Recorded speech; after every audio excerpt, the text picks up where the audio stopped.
Hey everyone! A little vlog style car crochet today. It is February the 4th. It's my brother-in-law's birthday. Just came back from going to wish him a happy birthday, and we're doing some errands. Hubby's at the mall. I am just starting a car crochet project with some Red Heart Unforgettable yarn, and I don't even know if I'm gonna make it. This thick to thin business is not my favorite, and the fuzzy is not my favorite.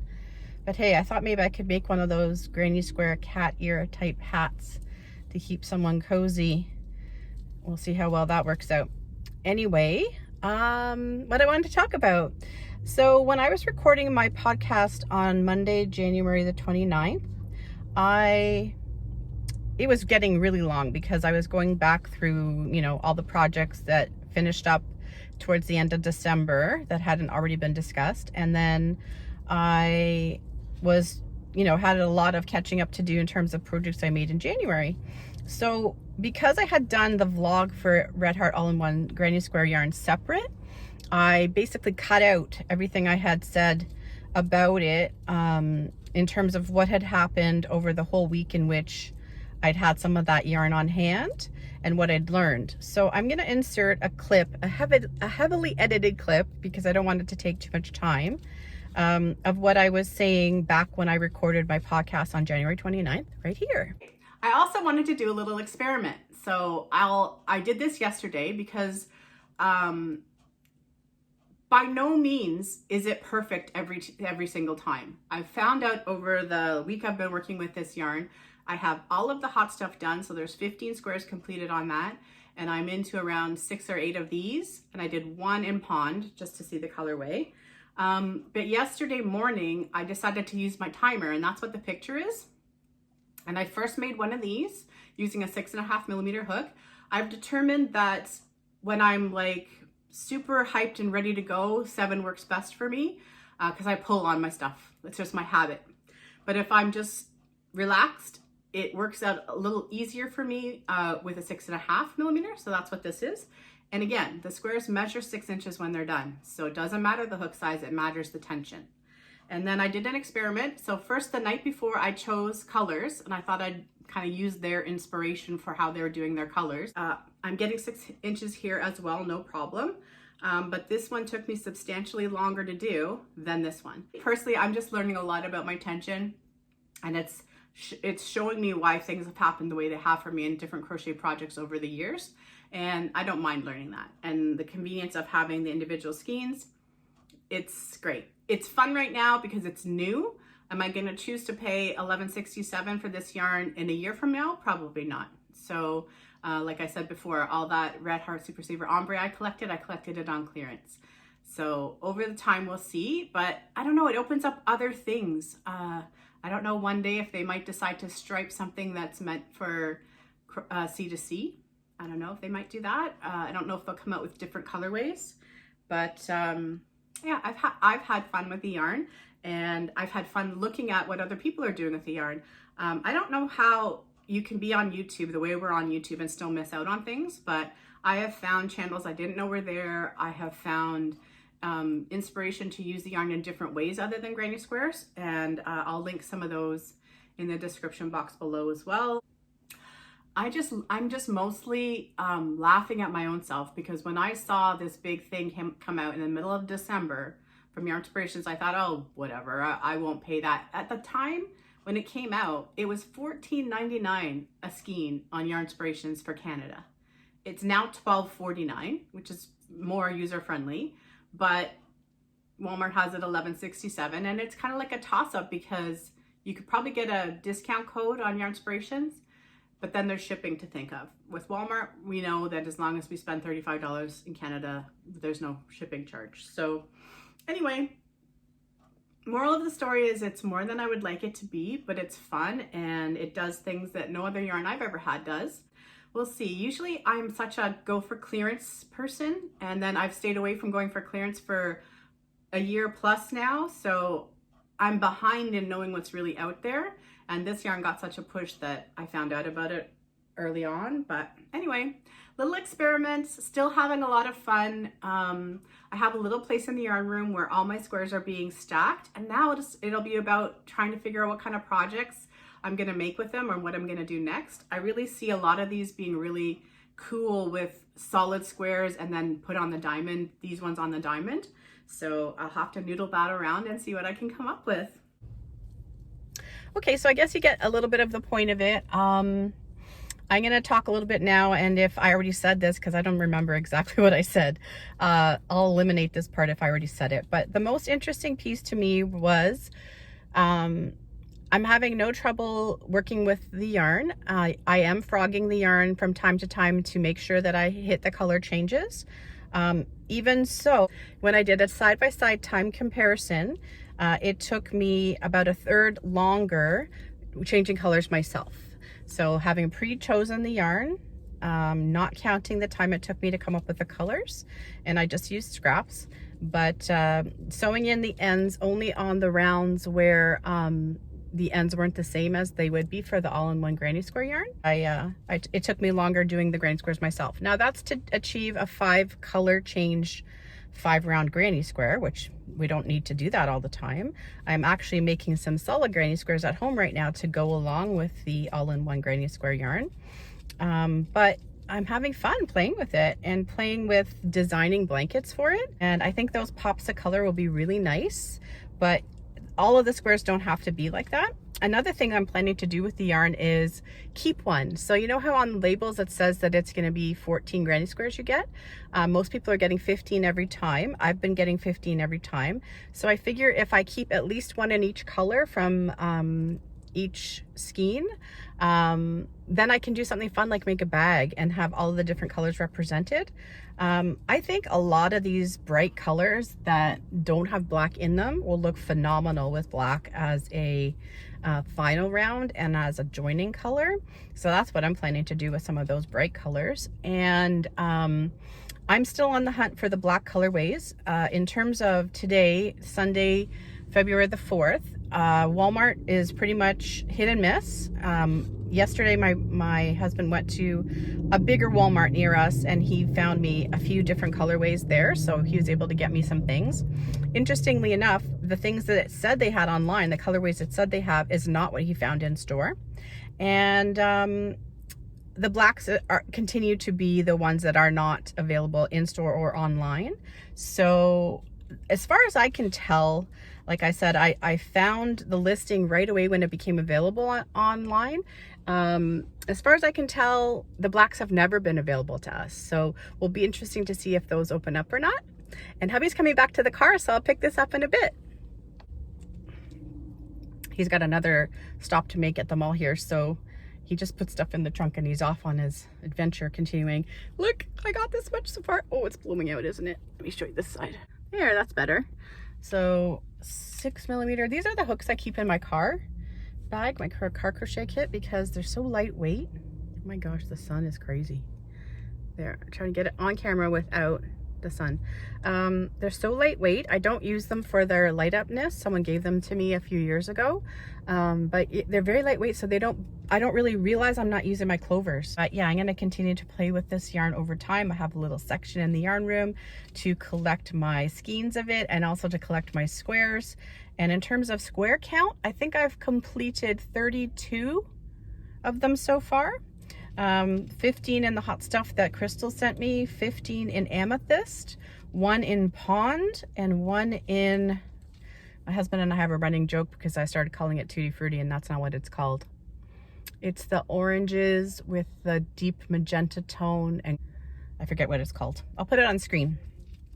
So anyway, I did one of those last night, and that's the one I'm actually playing with for a blanket for Project Linus right now, because that way I will have a teen boy blanket and a teen girl blanket on the go at the same time, or a probably better way to say it is a darker tone teen blanket and a brighter tone teen blanket on the go at the same time, and we will go from there. So for me, the Red Heart All-in-One Granny Square is working great with both a 6.5mm hook and a 7. If Sunday, February the 4th, I'm gonna see how many granny squares I get done in the next week or so, and aim to put this video out in the middle of February so that we have a little time to catch up in the middle of the month as well as at the end of the month. Let's see what's coming up next.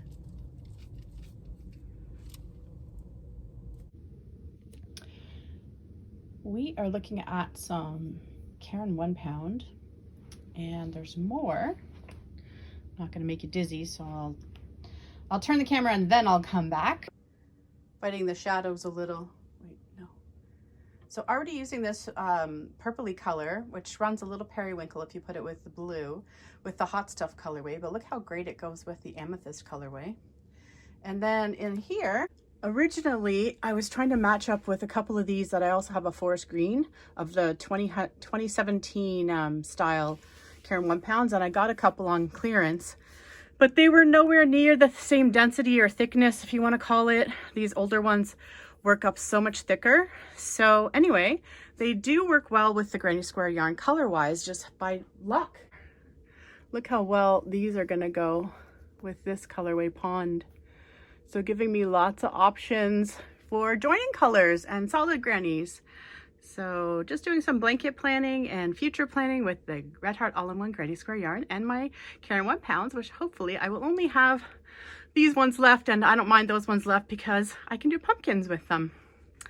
So fun. Back to our regularly scheduled programming. Good morning, everybody. Today is Friday, February the 9th. And we are back to talk about some Red Heart All-in-One Granny Square yarn. So this is the original colorway I worked up, and hubby was able to find me a second skein of it at Walmart in the store. And this is happening. So I've chosen a couple of colors from within the actual square and what I'm calling a neutral to join. And I played with this program I have to design blankets. And this is what I've come up with in terms of the design for this one. So where you see red on the screen is going to be the actual squares. And then I'm doing 4 in, oh, that's not the one I'm using actually. It's similar, but anyway, you'll get the idea from this. I'm doing 4 in white, 4 in the claret burgundy color, and 10 in the lilac. So anyway, this is just the tool that I used, and I can actually show you right here. I like to take a different color than the actual color and take away what I'm not going to be using, that one as well. And then I will put back where the, come on now, put back where the actual squares are going. This is the design I came up with. Thank goodness for editing. So this is the design I'm using. So I have 10 squares in the purple and 4 in white and 4 in burgundy. And yeah, so it gives me an idea of how I want to play around with it. It's 5 by 7. All of them are trimmed in that light peachy color. It's looking a little brighter than it actually is on camera. So I only have 2 left to trim. These are extra. And then I'll be able to start sewing everything together. I haven't done any of my ends. So we'll see how much better I feel it is from the fact that these only have 2 ends. And there will be a tween or teen size blanket for Project Linus as a result. Back to regularly scheduled programming. Hey everyone, I was just about to take another clip to finish off the little vlog I wanted to do on the All-in-One Granny Square yarn part 2, and this arrived at my door. Now, that is a heart I crocheted ages ago, covering up information, but look, I think the delivery person put that on there. Either Walmart did or the delivery person, but either way, that's adorable. And both are very nicely surprised. I'm going to open it up and then we're going to talk some more. Okay, so this is what arrived. A 3-pack of the Red Heart All-in-One Granny Square in the colorway Frigid, which I've been looking for. This is actually what I was actually hoping hubby would find me when he went to Walmart. And when he went to a Walmart that day, would yarn he brought me home, he said, was my meet anniversary, because we met in February 14 years ago, and Valentine's Day gift rolled into one, and he told me to go ahead and get whatever other yarn I wanted. And so I just wanted the blue for now. And I wanted to talk to you a bit about what's lying here. You've seen a bunch of clips already today, and I'm going to do my best to get this vlog up today. So happy Valentine's Day, happy all things love, and whatever you like to celebrate on February the 14th. But here we go. So this is the Citrus Twist. And this is a heart I made ages ago, but I thought it'd be festive to have it here. And just to show you a few things I've done with this yarn, I think I have a picture I can pop up where I was showing a border in this color. But this is just a big skein of Bernat cozy style yarn. So I had to use the 7mm hook and keep my tension nice and loose to keep to get that 6-inch square with a 7mm hook and a thinner yarn than this one. Playing with some border colors, so I added some of that peony pink onto that one, which I think looks quite good. This looks really good on it too. I hope that picture is on the screen for you to see. It really lends itself into this strange plum color that they have in there, and it tones it down and makes it less, I'm gonna call it kid, or you could just say bright, but that's a nice color to go with too. And then I have some gold. It's not exactly the same gold, but when I go to make some of these squares bigger, I'm just gonna go and find some like colors the way I did in the blanket, which I will show you a picture of at the very end of this clip. This video, I do have a full blanket made in the hot stuff colorway using 17 squares of hot stuff, and I think 10 in a purpley color and about 4 in white and 4 in burgundy to make up a 35 square Project Linus blanket that is done. And anyway, the saga continues. Oh yeah, I have this green here too. I think that the green would really go cool with this colorway as well. So just playing around with my squares and my tension and learning what I learn. Currently, I make the squares with both a 6.5mm hook and a 7mm hook. And the key is all about that 6 inches. So whatever hook will give you a 6-inch square. So you have to get a 5-round 6-inch granny square with this yarn. That's what it's designed to do. How you make the granny square is up to you, really. You can try their pattern or try your own. The way I'm doing it is in the first part of this 2-part all-in-one granny square vlog series that I did in January. And as long as you can get a 5-round 6-inch granny square, you can use the yarn. There is a bit of frogging, like I said. You see more information about my speed test I did. Here is my square that I had made on my own that took me about 9 minutes longer to make than these do on average. But and that included sewing in all the ends except, you know, the 2 that are always left from this yarn. But I'm just playing around with them and having lots of fun. And last night I was tired and I had finished making something and I still wanted to crochet, and I grabbed this yarn and I made this square because it's just easy to grab it and do it, and I don't have to sit on the couch wondering what I should make next. Anyway, that is my part 2 about my fun with this yarn, and I'm going to have some fun with this one today. Hubby has been under the weather, so I'm doing my best to take care of him and get him better. And we will continue celebrating all things February. We have a whole bunch of family birthdays we celebrate this month, including hubby's 50th towards the end of the month. And we celebrate Valentine's, of course, and we met in February. So it's a fun, busy month. Anyway, guys, I hope you guys are having fun with whatever yarn you're playing with right now. I'd love to hear about what you're making in the comments, and I will see you in a couple weeks to talk to you about what's been on the hook in February. Have a great day, everyone. Happy crochet.